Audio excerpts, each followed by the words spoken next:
నేను ప్రతి వీడియోలో కూడా నా యొక్క ఒపీనియన్ని ఎండింగ్లో షేర్ చేస్తూ ఉంటాను. బట్ ఈ వీడియోలో మాత్రం అసలు నా ఒపీనియన్ ఏం చెప్పదలుచుకోవట్లేదు. రైట్ పాయింట్కి వస్తాం. మహేష్ అతనిది మంతని, మన తెలంగాణలో. సునీత ఈ అమ్మాయిది మహారాష్ట్రలో బల్లాపూర్. అయితే ఈ మంతనిలో వాళ్ళ అమ్మమ్మోళ్ళు ఊరు. అప్పుడు వస్తూ పోతూ ఉంది. దెన్ మహేష్ ఆమెను చూశాడు, ఇష్టపడ్డాడు. మహేష్ వచ్చేసి ఆస్ట్రేలియాలో చదువుకున్నాడు, కెనడాలో జాబు.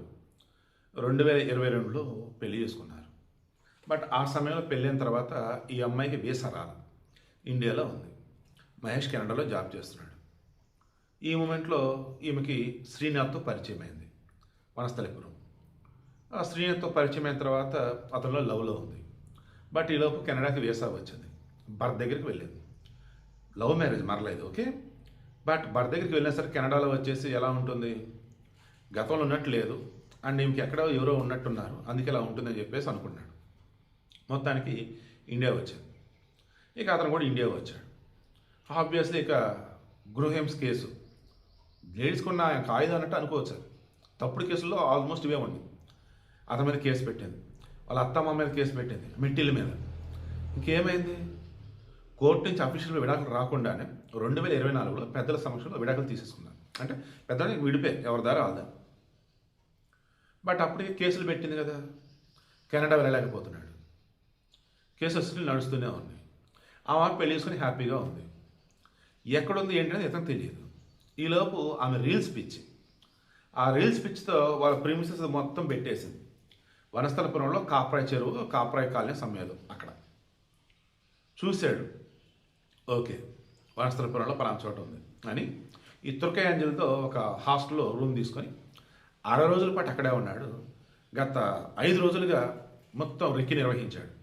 ఏ టైంలో సెక్యూరిటీ వాళ్ళు ఉండరు, ఏ టైంలో ఇంటి ఒక్కదే ఉంటుంది, ఏ టైంలో ఏం చేసేది మొత్తం నిర్వహించేసుకొని ఇక పక్కా ప్లానింగ్తో మొత్తం డోరు లాక్ చేస్తే ఎలా కొయ్యాలి, ఒకవేళ ఆమె నా మీదకి వచ్చినప్పుడు పెప్పర్ స్ప్రే జల్లి ఏం చేయాలి, ఇన్ కేస్ నేను ఆమెను చంపేస్తాను, ఈలోపు నేను ఎవరైనా పట్టుకుంటే నేను తగలబెట్టుకోవాలి. సో ఎందుకు ఇంత దారుణం తయారంటే ఇతని మీద ఆమె పెట్టిన కేసుల వల్ల ఇతను కెరీర్ డిస్టర్బ్ అయింది, కెనడా వెళ్ళలేకపోతున్నాడు. ఇక్కడ ఉన్న వీళ్ళ అమ్మ వచ్చేసి పాపం చనిపోయిందట ఈ ఇష్యూస్ వల్ల. అమ్మ చనిపోయింది, తన జీవితం నాశనమైంది. తనను ప్రేమించి పెళ్లి చేసుకున్న ఆమె వేరేవాడు ప్రేమలో పడి కుటుంబాన్ని ఛిద్రం చేసింది. వేరే తీసుకుని హ్యాపీగా తను బతుకుతుంది. ఇప్పుడు ఆమె ప్రెగ్నెంట్, రీల్స్ చేస్తూ హ్యాపీగా బతుకుతుంది, ప్రెగ్నెంట్గా ఉంది. నేను నా తల్లిని పోగొట్టుకుంటే నా ఉద్యోగం పోయింది, నా జీవితం సర్వనాశనం అయిపోయింది, ఇక దాన్ని చంపేయాలి. ఆ తర్వాత నేను చచ్చిపోయినా నాకు ఓకే అనుకున్నాడు. కరెక్ట్గా అన్ని ప్లాన్ చేసి మొత్తం కొనుక్కున్నాడు అనమాట ఆన్లైన్లోనే. వాచ్మెన్ ఉన్న సమయం చూశాడు. ఇక వాళ్ళ అపార్ట్మెంట్ దగ్గరికి వెళ్ళాడు, ఫ్లాట్ లోపలికి వెళ్ళి వెళ్ళగానే భయంకరంగా పొడుస్తూనే ఉన్నాడు. ఇక చనిపోయిందని డిసైడ్ అయిన మూమెంట్లో, ఇతను పెట్రోల్ పోసి తగలబెట్టుకున్న మూమెంట్లో చుట్టుపక్కల వాళ్ళు వచ్చారు, పోలీసులు వచ్చారు, పట్టుకున్నారు. ఇప్పుడు ఏమన్నాడు, నేను చింతించడం వల్ల కనీసం ఇప్పుడైనా నేను మంచి పని చేశాను. అటువంటి దుర్మార్గాలు మోసం చేసినటువంటి ఇంకా ఏదైతే అతని వర్డ్స్ మనకు వద్దాయని, దానికి బతికే అర్హత లేదు. మా అమ్మని చంపింది, నా జీవితం నాశనం చేసింది, నాతో ప్రేమలో ఉండి పెళ్లి చేసుకున్నాక ఇంత ఘోరంగా ఎందుకు తయారైంది, వేరేవాళ్ళు ప్రేమించినప్పుడు నాకు అదేదో చెప్పి విడాకులు తీసుకుంటే అయిపోదు. నా మీద గృహహింస కేసు పెట్టి మా ఇంట్లో వాళ్ళని ఇరికించి మా అమ్మ చనిపోయింది అంటే అతను ఎలా డిస్టర్బ్ అయ్యాడంటే, ఇక జీవితంలో నాకంటూ ఏం మిగిలింది, ఏమీ లేదు, అన్నీ కోల్పోయా, ఇక లైఫ్ కూడా ఎందుకు. దాన్ని ఆమె ప్రెగ్నెంట్ అంట, అయినా సరే చంపేశాడు. గతంలో చాలాసార్లు చెప్పా, హత్యలు కానీ ఆత్మహత్య మహాపాపం. మిమ్మల్ని వదిలిపెట్టి వెళ్ళిపోయారంటే పోనీలేదు, దరిద్రం వదిలింది అనుకోండి. బట్ వాళ్ళ వల్ల మీకు ఇంకా ఇబ్బంది అవుతుందంటే వాళ్ళని చంపమని కాదు, ఏదో విధంగా దాన్ని సొల్యూషన్ వెతుక్కోండి, ఓవర్కమ్ చేయండి. బట్ ఇతను మాత్రం కెనడా వెళ్ళలేకపోతున్నాను ఈ పిల్ల పెట్టిన కేసుల వల్ల, అండ్ నా కన్న తల్లి లేదు, నా సంతోషం దూరం అయిపోయింది, ఇంకెందుకు ఈ లైఫ్ అనుకుంటున్నాను, అందుకే వాళ్ళు చంపాను అన్నాడు. వనస్థలపురంలో జరిగింది. వీడియో యొక్క వీడియోలో మెయిన్గా నేను చెప్పదలుచుకుంది, మీరు మీ యొక్క ఆనవాళ్ళు ఎవరికి దొరకకూడదని ఎక్కడికో దూరంగా వెళ్ళిపోయారు.